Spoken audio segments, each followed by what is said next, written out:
Hello everyone, welcome back to my YouTube channel. This is Russell. Day 3 here in Taiwan, and today is Jufen and Shifen Old Street trip. So I'm going to Jufen first. I'm just looking for the bus stop where I'm going to ride the bus to Jufen, and hopefully umabot ako ng first trip. Hopefully masakyan ko yung bus 10:62 ngayong 9:18, and time check, it's actually around 9:15 or 9:14 AM. I'm just looking for the bus 10:62 kung saan pwesto yun.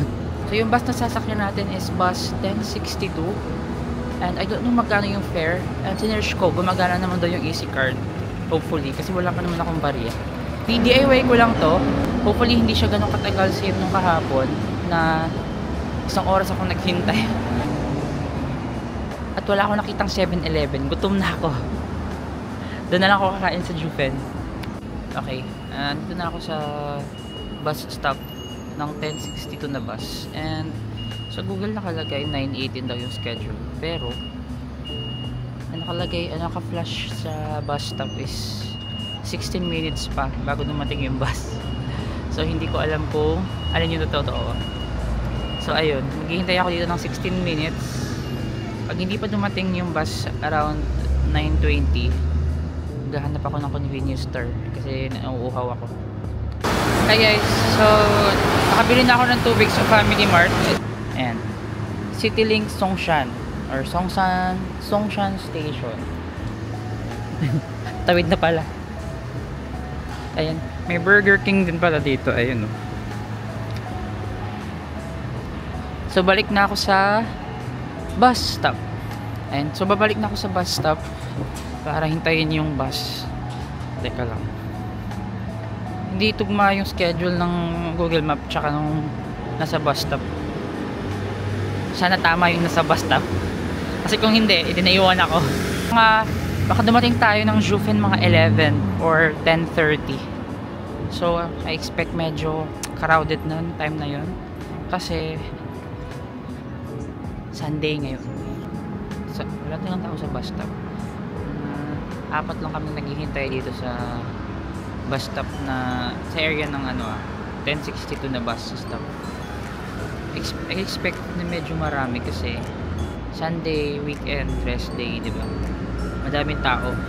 Kasi kahapon dun sa Tamsui, may madaming tao eh. Puno yung bus na papuntang Tianyuan Temple. So, I expected na ganito yung setup ngayon.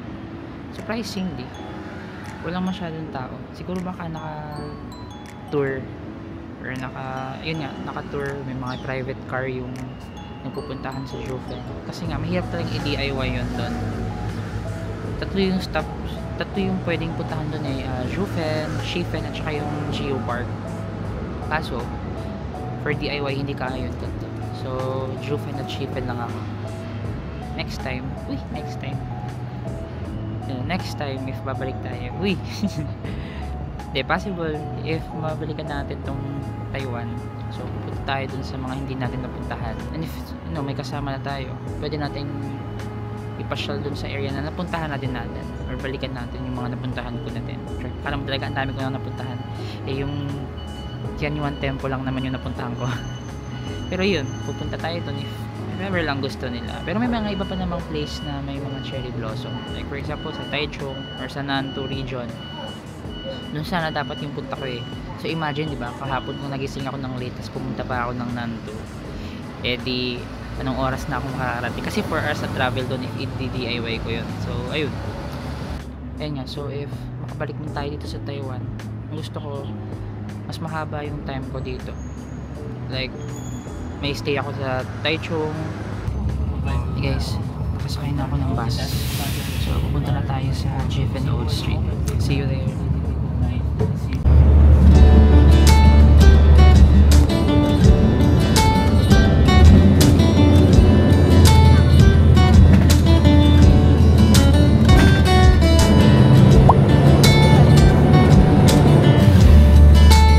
Hi guys, I'm here na at Jufen, and hanapin ko lang yung entrance pupunta dun sa Jufen Old Street.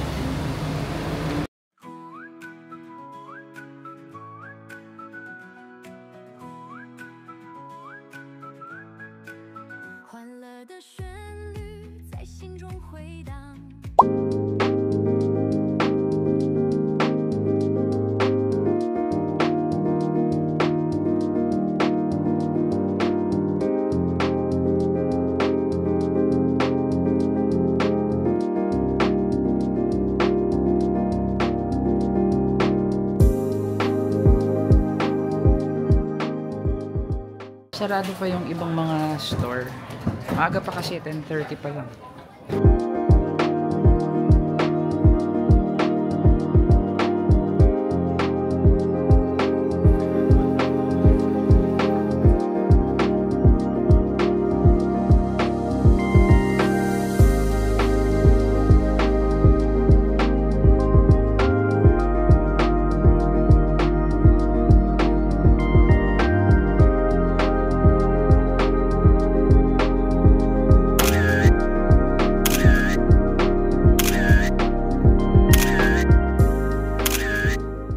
Kaya guys, tapos na ako mag-picture dun sa photo spot.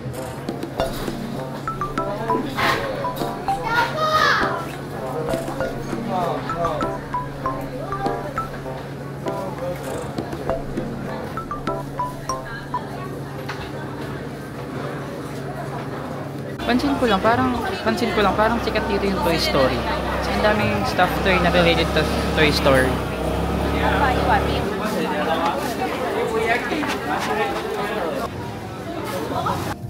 Bibili lang ako ng ref magnet. Kasi baka malimutan ko na naman. Kasi sa Macau nakalimutan ko bumili. 100 NTD siya. So, almost 200 pesos. Yung isa. Almost 200 pesos yung isa. Ito na lang yung bibilin ko. Yung may flag. Padami na yung papasok ng mga turista. Punta na akong Shifen.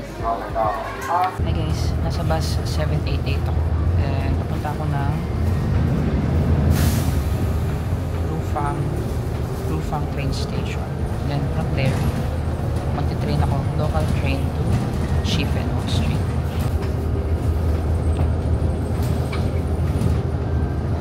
Hey guys, I'm here at Lufang Station and nakababa na ako from the bus. So yung bus na sinakyan ko is 788. Actually, supposedly 1062 yung bus na sasakyan ko. So nakita ko kasi sa Google Map na pwede din yung 788. So sumakay na ako. Ay di ako sure. Pero ayan nga, andito na ako sa station. So pupunta na tayo sa Shifen. So sasakay na tayo ng local train nila. Ayun, so pwede na palang pumasok. And also gumagana yung AC card nila. Hintayin na lang natin. 12:55 pa yung train.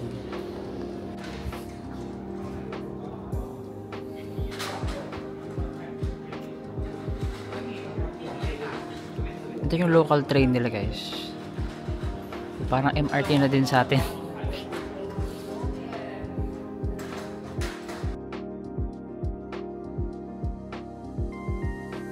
Padami na yung mga pasahero. Pipila na lang ako para paupo ako mamaya.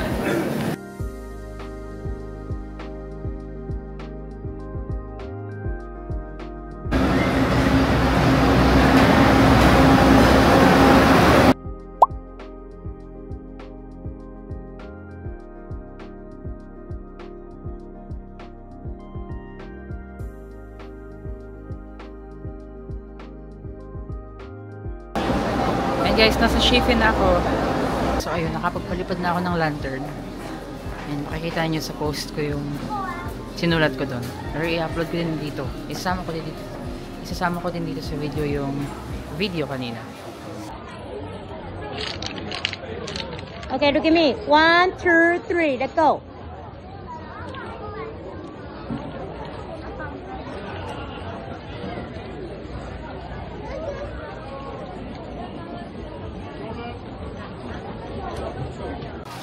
Ayun, panood nyo, di ba?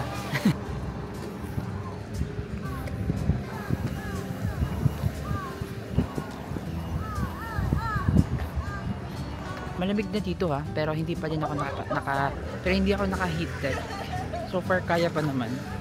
Sasayad na yung ano nyo, sasakyan. So, Shifen Waterfall.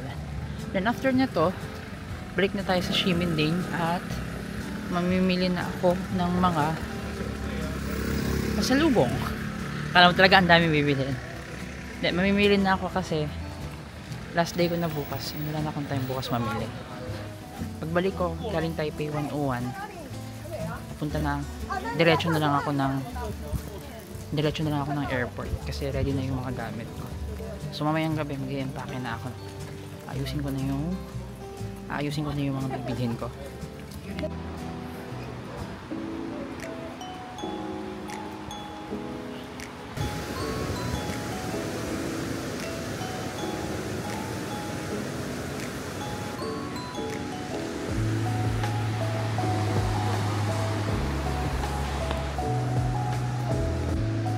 Hello guys, nasa Hanging Bridge na ako.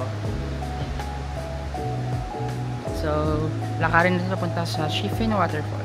15 minutes daw yung travel time or your walking time from here to the waterfall.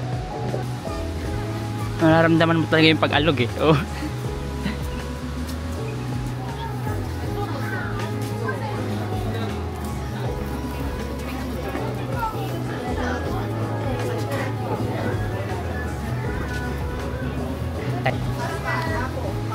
May barbecue.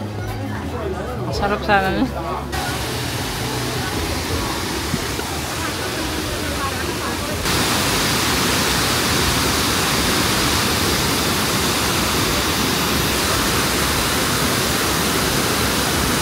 Tapos na ako sa Shifen Waterfalls.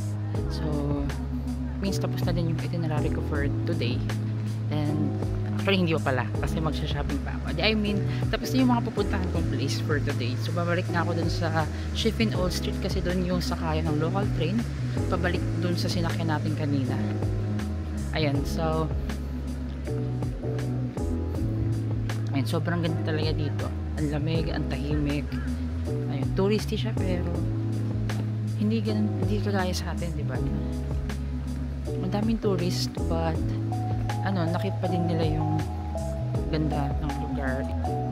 Plus points doon is libre, walang entrance, hindi kagaya sa atin. Lahat na lang may entrance, pero yun nga, walang entrance. Yung lantern nung nagpalipad ako, mga 250 NTD siya, so i-multiply na lang sa 1.7, mga around that price. So yun yung presyo na mapalipad ng lantern. Sobrang ganda niya talaga, as in ma-appreciate nyo itong Shifen if you know you like nature.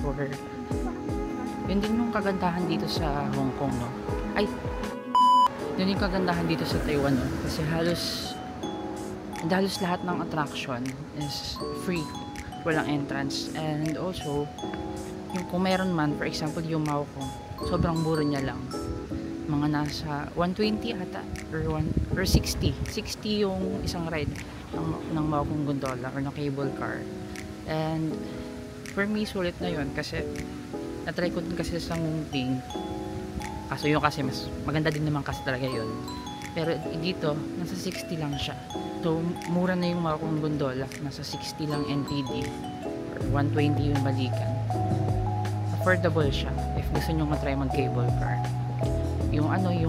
Yung car naman, yung cable car naman, medyo hindi na siya ganun ka-clear, but for me okay na din if gusto nyo lang matry.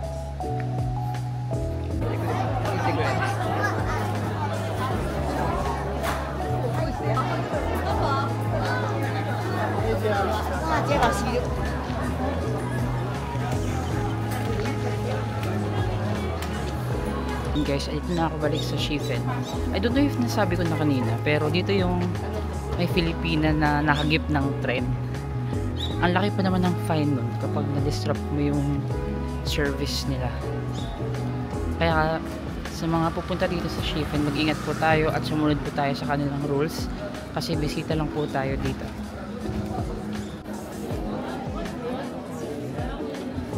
Hi guys, nakauwi na ako from Jufen and Shifen. So, andito na ako sa hotel ngayon. So, yun yung naging journey ko. Yun yung naging journey ko dun sa dalawang tourist spots na napuntahan ko. DIY lang yun. So, doable naman siya. Expect nyo na puro lakad talaga. Kasi, at saka may hintayan. Kasi, syempre, maghihintay kayo ng schedule ng bus at saka ng tren. If gusto nyo puntahan din yung Geopark, then I suggest you book a tour in Klook. Or maghanap kayo sa Facebook group. May mga nag-o-offer doon. Siguraduhin nyo lang na hindi kayo masascam. Kaya late ako nagising, mga 9 AM. Actually, nagising akong 6 AM. Kasi nakatulog ako ulit. Hindi na ako nagising ng 6:30. So, ayun, late ulit nagising. Bukas, hopefully, maaga yung gising ko kasi maaga akong pupunta doon sa Chiang Kai-shek para makapunta pa ako sa Taipei 101, diba? Mamaya, magsha-shopping ako. Mamimili ako ng mga pwedeng ipasalubong ng mga pagkain. Ipasalubong ng mga food. Yung mura lang. Meron daw mura dito eh. Ayun, so may mura daw dito na supermarket. Pwede mong bilhan ng mga pasalubong. Pangalan niya is Carrefour. I think it's a French brand or a French na company, but yeah, ito daw yung mura dito sa Taiwan. So, doon ako mamimili ng pwede kong ipasalubong. And then, kanina nga, nakabili na ako ng ref magnet. 4 yung binili ko. Medyo mahal yung ref magnet dito. Nasa 100 NTD siya. So, multiply nyo yun to 1.7. Ako na multiply ko kanina, mga nasa 700 siya. 4. So, ayun. Sa Jufen ko siya nabili. Sa Shifen, wala na akong binili. Parang talagang nag-explore lang ako. Talagang naglakad-lakad lang ako dun sa papuntang waterfall. Then, bumalik agad ako sa Shifen Old Street para dun sa umuwi. Sumakay ng train pabalik. So, ayun lang video ko for now. Itutuloy ko yung video later. Isa-separate video ko na lang yung pamimili ko dun sa Carrefour. See you again. Bye-bye!